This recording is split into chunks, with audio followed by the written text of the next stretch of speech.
Susan B. Anthony. Susan B. Anthony was an educated woman activist who paved the way for women today. Susan was born on February 15, 1820, in Adams, Massachusetts, and was born to Daniel and Lucy Anthony. Susan's education started at an early age. This was uncommon in the 1800s because women and men did not have equal rights. Susan's dad believed in equal rights between girls and boys, so Susan and her three sisters received the opportunity of a lifetime, and they went to private school with their two brothers. Susan's family played a big role in what she would do and become as she grew into a woman. The Anthony family was active in the reform movements of their time. They worked for the prohibition of alcohol, the anti-slavery movement, and Susan, her parents, and her sisters signed the Declaration of Sentiments at the Second Women's Rights Convention held in Seneca Falls. Susan B. Anthony fought for a variety of issues. She fought for women's rights, women's right to vote, and the anti-slavery movement. She developed the National Women's Suffrage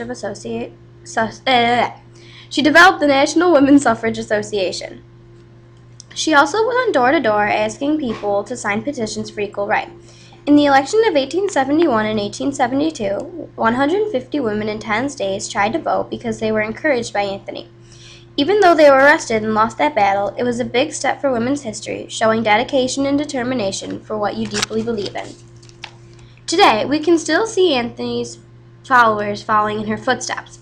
In many countries, women still didn't have the same rights as men, and it's sad to say that there is still racism in the world. But one thing that has changed from the past, is that's still changing in the world today, is that we were getting out of our butts and we were speaking our minds on our views of the unfair and unjust challenges we face every day.